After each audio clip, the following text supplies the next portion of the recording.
Drama serial Delhi तो है कि आने वाली किस्में आप देखेंगे कि जब मोहित की मां मोहित के बाप से कहती है कि मैं देख रही हूं कि अबीरा कुछ ज़्यादा ही अब मोहित के आगे पीछे घूमने लगी है, कहीं वो इस तरह सबरीना और मोहित का घर ना खराब कर दे। तो सुनते साथ ही मोहित का बाप कहता है कि ऐसा हरगिज़ नहीं होगा, देखो तुम ऐसे ही खामखा परेशान हो रही हो। तो सुनते साथ ही मोहित की माँ कहती है कि खामखा परेशान नहीं हो रही हूँ, ये परेशानी और ये ठटका मैंने सबरीना के चेहरे पर भी देखा है। ये सुनते साथ ही मोहित का बाप कहता है कि तुम औरतें बिना ज़रा सी बात को लेकर बहुत जल्द परेशान हो जाती हो। तुम्हें पता है कि मोहित आहिस्ता आहिस्ता अब इन्वॉल्व होना शुरू हो गया है सबरीना में, इसलिए वो अबीरा की तरफ पलट कर भी नहीं देखेगा। ये सुनते साथ ही मोहित की माँ कहती है कि नहीं, मुझे डर है, इसलिए मैं चाहती हूँ कि हम ये घर ही सेल करके अलग हो जाएं। दूसरी सीन में आप देखेंगे कि उधर कावर सबरीना से कहता है कि सबरीना बेटा, मैं देख रहा हूँ कि तुम बहुत ही ज़्यादा परेशान नजर आती हो, क्या बात है, क्या मोहित तुम्हें खुश नहीं रखता है? तो सुनते साथ ही सबरीना कहती है कि नहीं नहीं बाबा, ऐसा हरगिज़ नहीं है, बस ये रिश्ता ही ऐसा है कि मैं इसे इतनी जल्दी कबूल नहीं कर पा रही हूँ। तो सुनते साथ ही कावर कहता है कि और कितना टाइम लेना है बेटा तुमने,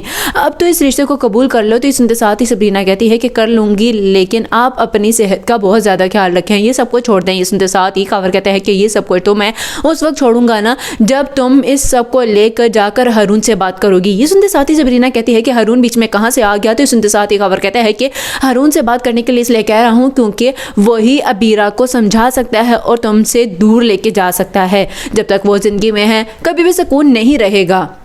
लास्ट सीन में आप देखेंगे कि जब हारून की माँ कहती है बीरा की माँ से कि देखें बहन, जिस तरह आपकी बेटी परेशान कर रही है ना मेरे बेटे को, ये रिश्ता ख़त्म भी हो सकता है। तो सुनते साथ ही बीरा की माँ कहती है कि नहीं नहीं, ऐसा हरगिज़ ना करिएगा, आपको पता है कि अगर दोबारा से मेरी बेटी का रिश्ता ख़त्म हुआ तो कौन शादी करेगा उससे। ये सुनते साथ ही हारून की माँ कहती है कि ये बात तो आपकी बेटी को समझनी चाहिए ना, और आपको उसे समझाना चाहिए कि अगर दोबारा से टकराया गया तो वो कभी भी किसी से नहीं मिलाप कर पाएगी। ये सुनते साथ ये बीरा की माँ कहती है कि मैं पहले ही बहुत ज़्यादा परेशान हूँ, मैं ज़रूर समझाऊंगी, लेकिन आप रिश्ता ना ख़त्म करिएगा।